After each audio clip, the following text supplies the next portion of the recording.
ओम शांति। 10/6/2020 की वाणी है। प्रातः मुरली ओम शांति बाप दादा मधुबन। बाबा कहते हैं, मीठे बच्चे, अपना कल्याण करना है तो हर प्रकार की परहेज रखो। फूल बनने के लिए पवित्र के हाथ का शुद्ध भोजन खाओ।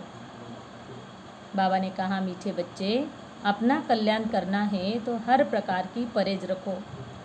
फूल बनने के लिए पवित्र के हाथ का शुद्ध भोजन खाओ।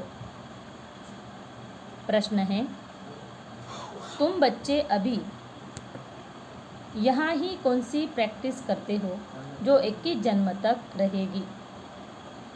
तुम बच्चे अभी यहाँ ही कौन सी प्रैक्टिस करते हो जो 21 जन्म तक रहेगी? उत्तर, सदा तन मन धन से तंदुरुस्त रहने की प्रैक्टिस तुम यहाँ से ही करते हो। तुम्हें दधीचि ऋषि मिसल यज्ञ सेवा में हड्डियाँ भी देनी है, लेकिन हठयोग की बात नहीं है। अपना शरीर कमज़ोर नहीं करना है। तुम योग से 21 जन्मों के लिए तंदुरुस्त बनते हो, उसकी प्रैक्टिस यहाँ से करते हो। ओम शांति। कॉलेज अथवा यूनिवर्सिटी होती है तो टीचर भी स्टूडेंट तरफ देखते हैं। गुलाब का फूल कहाँ है? फ्रंट में कौन बैठे हुए हैं? यह भी बगीचा है, परंतु नंबरवार तो होते ही हैं। यहाँ ही गुलाब का फूल देखता हूँ। फिर बाजू में रत्न ज्योति, कहाँ अक भी देखता हूँ। बागवान को तो देखना पड़े ना। उस बागवान को ही बुलाते हैं कि आकर इस कांटों के जंगल को ख़त्म कर फूलों का कलम लगाओ। तुम बच्चे प्रैक्टिकल में जानते हो कैसे कांटों से फूलों का सैपलिंग लगता है। तुम्हारे में भी बहुत थोड़े हैं जो इन बातों का चिंतन करते हैं।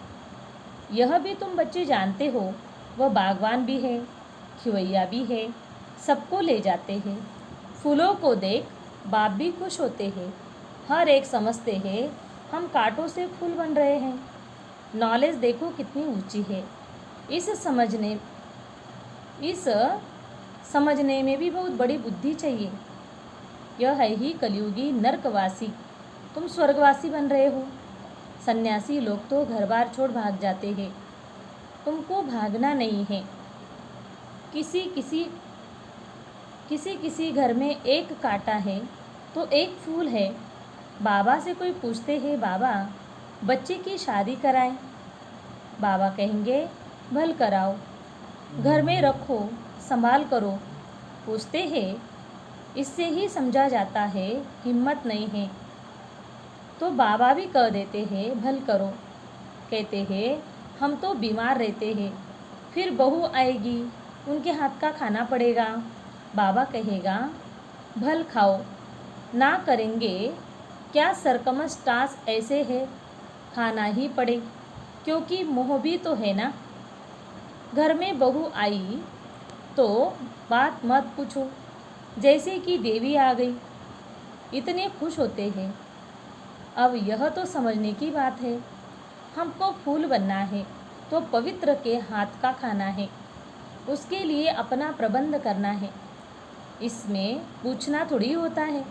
बाप समझाते हैं, तुम देवता बनते हो। इसमें यह परहेज चाहिए। कितनी जास्ती परहेज रखेंगे उतना तुम्हारा कल्याण होगा। जास्ती परहेज रखने में कुछ मेहनत भी होगी। रास्ते में भूख लगती है, खाना साथ में ले जाओ। कोई तकलीफ होती है, लाचारी है तो स्टेशन वालों से डबल रोटी ले खाओ। सिर्फ बाप को याद करो। इनको ही कहा जाता है योग बल। बाबा ने कहा, इसमें हठयोग की कोई बात नहीं है। शरीर को कमज़ोर नहीं बनाना। दधीचि ऋषि मिसल हड्डी देनी है। इसमें हठयोग की बात नहीं है। यह सब है भक्ति मार्ग की बातें। शरीर को तो बिल्कुल तंदुरुस्त रखना है। योग से 21 जन्म के लिए तंदुरुस्त बनाना है। यह प्रैक्टिस यहाँ ही करनी है। बाबा समझाते हैं, इसमें पूछने की दरकार नहीं रहती। हाँ, कोई बड़ी बात है उसमें मूंझते हो तो पूछ सकते हो। छोटी छोटी बातें बाबा से पूछने में कितना टाइम जाता है। बड़े आदमी बहुत थोड़ा बोलते हैं। शिव बाबा को कहा जाता है सद्गति दाता। रावण का सद्गति दाता थोड़ी ही कहेंगे। अगर होता तो उनको जलाते क्यों। बच्चे समझते हैं रावण तो नामी ग्रामी है। भल ताकत रावण में बहुत है, परंतु दुश्मन है ना। आधा कल्प रावण का राज्य चलता है, परंतु कब महिमा सुनी है? कुछ भी नहीं। तुम जानते हो रावण 5 विकारों को कहा जाता है। साधु संत पवित्र बनते हैं तो उन्हों की महिमा करते हैं ना। इस समय के मनुष्य तो सब पतित है। भल कोई भी आए, समझो कोई बड़े आदमी आते हैं, कहते हैं बाबा, बाबा से मुलाकात करें। बाबा उनसे क्या पूछेंगे? उनसे तो यह पूछेंगे कि राम राज्य और रावण राज्य का कब सुना है? मनुष्य और देवता कब सुना है? इस समय मनुष्य का राज्य है या देवताओं का? मनुष्य कौन, देवता कौन? देवता किस राज्य में थे? देवताएं तो होते हैं सतयुग में, यथा राजा रानी तथा प्रजा। तुम पूछ सकते हो कि यह नई सृष्टि है या पुरानी। सतयुग में किसका राज्य था, अभी किसका राज्य है? चित्र तो सामने है। भक्ति क्या है, ज्ञान क्या है, यह बाप ही बैठ समझाते हैं। जो बच्चे कहते हैं बाबा धारणा नहीं होती, उन्हें बाबा कहते अरे अल्प और बे तो सहज है ना। अल्प बाप ही कहते हैं। मुझ बाप को याद करो तो वर्षा मिल जाएगा। भारत में शिव जयंती भी मनाते हैं, परंतु कब भारत में आकर स्वर्ग बनाया? भारत स्वर्ग था यह नहीं जानते, भूल गए हैं। तुम कहेंगे हम भी कुछ नहीं जानते थे कि हम स्वर्ग के मालिक थे। अब बाप द्वारा हम फिर से देवता बन रहे हैं। समझाने वाला मैं ही हूँ। सेकंड में जीवन मुक्ति गाया हुआ है, परंतु इनका भी अर्थ थोड़ी समझते हैं। सेकंड में तुम स्वर्ग की परिया बनती हो ना। इनको इंद्र सभा भी कहते हैं। वह फिर इंद्र समझते हैं बरसात बरसाने वाले को। बाबा ने कहा अब बरसात बरसाने वालों की कोई सभा लगती है क्या?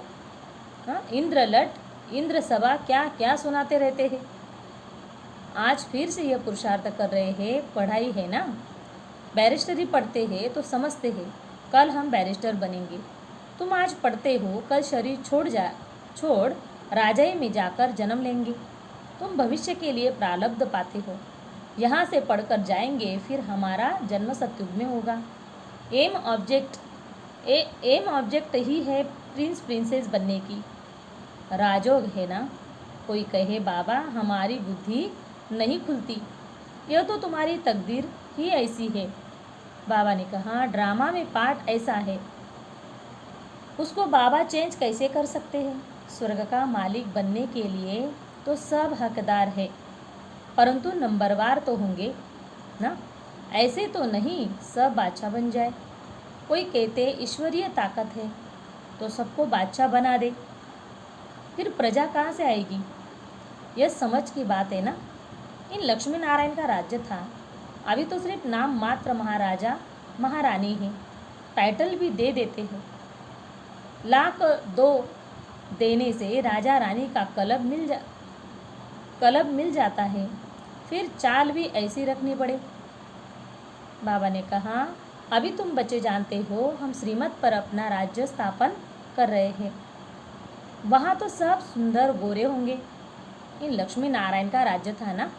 शास्त्रों में कल्प की आयु लंबी लिख देने से मनुष्य भूल गए हैं। अभी तुम पुरुषार्थ कर रहे हो सावरे से सुंदर बनने का। अब देवता ये काले होते हैं क्या? कृष्ण को सावरा, राधे को गोरा दिखाते हैं। अब सुंदर तो दोनों सुंदर होंगे ना। फिर काम चिता पर चढ़ दोनों काले बन जाते हैं। वहाँ है सुनहरी दुनिया के मालिक, यह है काली दुनिया। तुम बच्चों को एक तो अंदर में खुशी रहनी चाहिए और दैवी गुण भी धारण करने चाहिए। कोई कहते हैं बाबा बीड़ी नहीं छूटती है। बाबा कहेंगे अच्छा बहुत पियो। पूछते हैं तो क्या कहेंगे, परहेज में नहीं चलने से गिरोगे ना। खुद अपनी समझ होनी चाहिए ना। हम देवता बनते हैं तो हमारी चाल चलन खान पान कैसा होना चाहिए। सब कहते हैं हम लक्ष्मी को नारायण को वरेंगे। अच्छा अपने में देखो ऐसे गुण हैं। हम बीड़ी पीते हैं फिर नारायण बन सकेंगे। नारद की भी कथा है ना। नारद कोई एक तो नहीं है ना। हाँ, सब मनुष्य भक्त नारद है। बाप कहते हैं देवता बनने वाले बच्चे अंतर्मुखी बन अपने आप से बातें करो कि जब हम देवता बनते हैं तो हमारी चलन कैसी होनी चाहिए। हम देवता बनते हैं तो शराब पी सकते, बीड़ी नहीं पी सकते, विकार में नहीं जा सकते, पतित के हाथ का नहीं खा सकते, नहीं तो अवस्था पर असर हो जाएगा। यह बातें बाप बैठ समझाते हैं। ड्रामा के राज को भी कोई नहीं जानते हैं। यह नाटक है, सब पाठधारी है। हम आत्माएं ऊपर से आती है पार्ट तो सारी दुनिया के एक्टर्स को बजाना है। सबका अपना अपना पार्ट है। कितने पाठधारी है, कैसे पाठ बजाते हैं। यह वैरायटी धर्मों का झाड़ है। एक आम के झाड़ को वैरायटी झाड़ नहीं कहेंगे, उसमें तो आम ही होगा। यह मनुष्य सृष्टि का झाड़ तो है परंतु इनका नाम है वैरायटी धर्मों का झाड़। बीज एक ही है। मनुष्य की वैरायटी देखो कितनी है, कोई कैसे कोई कैसे।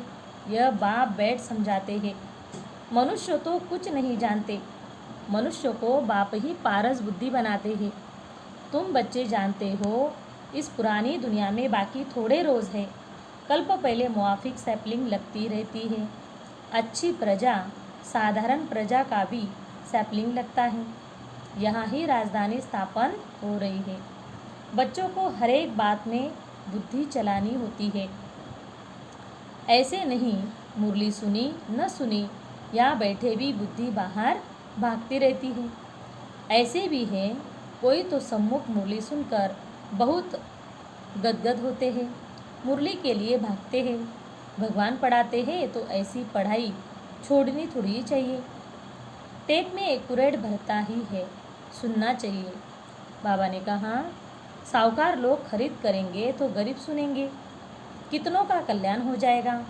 गरीब बच्चे भी अपना भाग्य बहुत ऊंचा बना सकते हैं।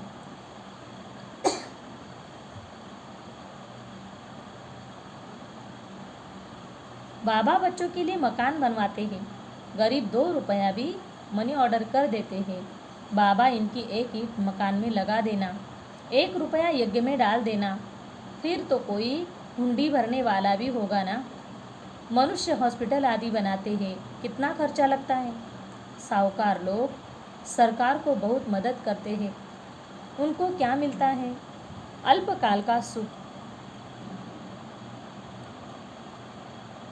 यहाँ तो तुम जो करते हो 21 जन्मों के लिए देखते हो। बाबा ने सब कुछ दिया, विश्व का मालिक पहला नंबर बना 21 जन्म के लिए। ऐसा सौदा कौन नहीं करेगा। भोलानाथ तब तो कहते हैं ना, अभी की ही बात है, कितना भोला है।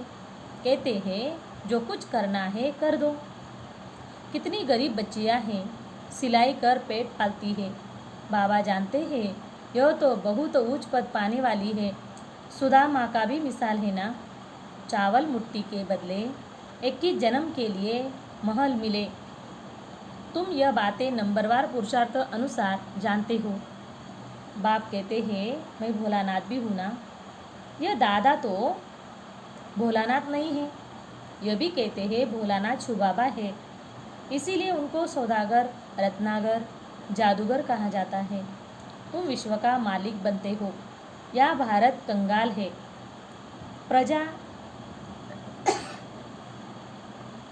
प्रजा साहूकार है, गवर्नमेंट गरीब है। अभी तुम समझते हो भारत कितना उच्च था, स्वर्ग था। उनकी निशानियाँ भी है। सोमनाथ का मंदिर कितना हीरे जवाहरात से सजा हुआ था, जो ऊँट भर कर हीरे जवाहरात ले गए। तुम बच्चे जानते हो अभी यह दुनिया बदलनी जरूर है। उनके लिए तुम तैयारी कर रहे हो। जो करेगा सो पाएगा। माया का अपोजिशन बहुत होता है। तुम ही ईश्वर के मुरीद, बाकी सब है रावण के मुरीद। तुम हो शिव बाबा के, शिव बाबा तुमको वर्षा देते हैं। सिवाय बाप के और कोई बात बुद्धि में नहीं आनी चाहिए। अच्छा, मीठे मीठे सिकलते बच्चों प्रति माता पिता बाप दादा का याद प्यार और गुड मॉर्निंग। रूहानी बाप की रूहानी बच्चों को नमस्ते। हम रूहानी बच्चों की रूहानी माता पिता बाप दादा को याद प्यार गुड मॉर्निंग, नमस्ते नमस्ते, शुक्रिया बाबा शुक्रिया। धारणा के लिए मुख्य सार है। पहली पॉइंट, अंतर्मुखी बन अपने आप से बातें करनी है। जबकि हम देवता बनते हैं तो हमारी चलन कैसी है? कोई अशुद्ध खान पान तो नहीं है। दूसरी पॉइंट, अपना भविष्य 21 जन्म के लिए ऊंचा बनाना है। तो सुधा में मिसल जो कुछ है भोलानाथ बाप के हवाले कर दो। पढ़ाई के लिए कोई भी बहाना न दो। वरदान है, सत्यता, स्वच्छता और निर्भयता के आधार से प्रत्यक्षता करने वाले रमता योगी भव। सत्यता, स्वच्छता और निर्भयता के आधार से प्रत्यक्षता करने वाले रमता योगी भव। उसका विश्लेषण है, परमात्मा प्रत्यक्षता का आधार सत्यता है और सत्यता का आधार स्वच्छता व निर्भयता है। यदि किसी भी प्रकार की अस्वच्छता अर्थात सच्चाई सफाई की कमी है या अपने ही तमोगुणी संस्कारों पर विजयी बनने में, संस्कार मिलाने में या विश्व सेवा के क्षेत्र में अपने सिद्धांतों को सिद्ध करने में भय है तो प्रत्यक्षता नहीं हो सकती। इसीलिए सत्यता और निर्भयता को धारण कर एक ही धुन में मस्त रहने वाले रमता योगी सहज राजयोगी बनो तो सहज ही अंतिम प्रत्यक्षता हो जाएगी।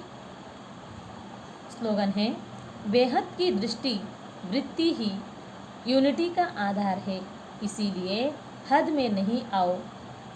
बेहद की दृष्टि वृत्ति ही यूनिटी का आधार है, इसीलिए हद में नहीं आओ।